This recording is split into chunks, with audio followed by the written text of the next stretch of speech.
Good morning बच्चों, मसी सेवा आश्रम इंटर कॉलेज ऑनलाइन क्लासेस में आप लोग का स्वागत है।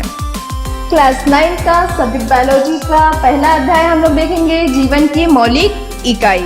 जीवन की मौलिक इकाई कोशिका को माना गया है। आप लोग पिछली क्लास में ये बात पढ़ चुके हैं। तो कोशिका का अध्ययन किया था रॉबर्ट हुक ने। उसने कॉर्क की पतली काट के अवलोकन पे रॉबर्ट हुक ने ये पाया कि इसमें हमें छोटे छोटे प्रकोष्ठ नजर आते हैं और ये प्रकोष्ठ मधुमक्खी के छत्ते जैसे होते हैं। रॉबर्ट हुक ने 1665 में स्वयं के द्वारा बनाई गई सूक्ष्मदर्शी में यह अवलोकन किया था। उसने जो कॉर्क लिया था, कॉर्क ये एक ऐसा पदार्थ है, पेड़ की ये छोटी सी छाल, जिसे इसने सूक्ष्मदर्शी में रख कर अवलोकन किया। उसे छोटे छोटे प्रकोष्ठ नजर आए और ये बिल्कुल मधुमक्खी के छत्ते की तरह थे।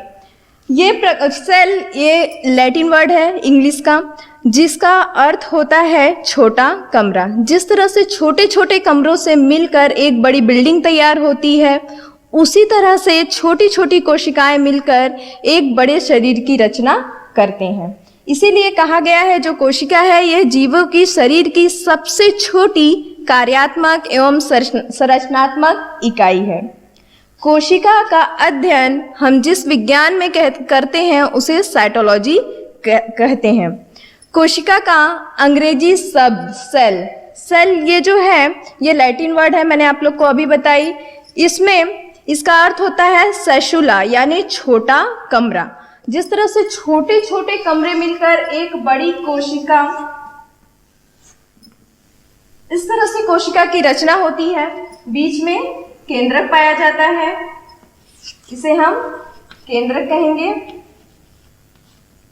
ये है कोशिका द्रव्य और ये लास्ट होता है प्लाज्मा झिल्ली।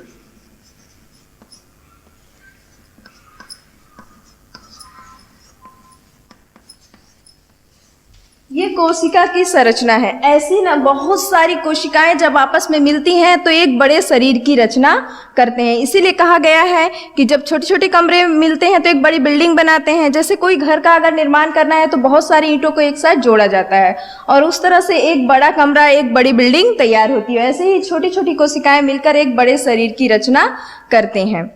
ऐसे जीव जिनका शरीर केवल एक कोशिका से बनता है, यानी सिर्फ एक ही कोशिका जिनके शरीर में पाई जाती है, उसे हम एक कोशिकीय जीव कहते हैं।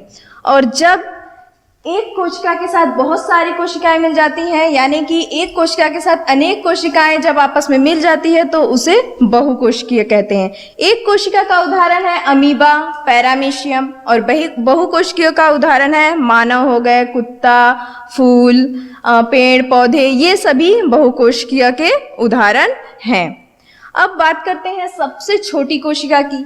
सबसे छोटी कोशिका होती है जीवाणु की, जिसका नाम है माइकोप्लाज्मा गैलीसेप्टिकमा, और सबसे लंबी कोशिका है तंत्रिका कोशिका, और सबसे बड़ी कोशिका है शुतुरमुर्ग के अंडे की। तो इस तरह से हमने सबसे बड़ी, सबसे छोटी और सबसे लंबी कोशिका के बारे में जाना। उसके बाद कोशिका सिद्धांत। कोशिका सिद्धांत का प्रतिपादन 1838 से 39 में ईस्वी में स्लाइडन और स्वान ने किया था। कोशिका सिद्धांत की कुछ मुख्य बातें हैं जिसे मैं आप लोग को बता रही हूँ। पहला है प्रत्येक जीव की उत्पत्ति एक कोशिका से होती है।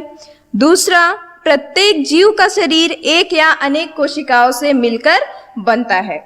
कोशिका का तीसरा है कोशिका का निर्माण जिस क्रिया से होता है उसमें केंद्रक मुख्य अभिकर्ता का कार्य करता है। तो मुख्य अभिकर्ता का कार्य किस तरह से करता है? जो केंद्रक होता है ये सर्वप्रथम विभाजित होता है, यानी पहले कोशिका के अंदर जो केंद्रक होता है उसका विभाजन होता है और फिर बाद में ये पूरी कोशिका विभाजित हो जाती है। विभाजित होती है, 1 से 2 हो जाती है, 2 से 3, और इस तरह से ये बहुत सारी कोशिकाएं बन जाती है जिससे बहुकोशिकीय जीवों का निर्माण होता है। अब आज की क्लास में हम इतना ही। आगे की क्लास में आगे देखेंगे कि सजीव किससे बने होते हैं या उनकी संरचनाएं कैसी होती है। आपको होमवर्क ये करना है कि कोशिका का पता किसने लगाया उसे याद कर लेना है, ठीक है। कोशिका का सिद्धांत, किस तरह से कोशिका की खोज हुई थी, इसे याद करना है।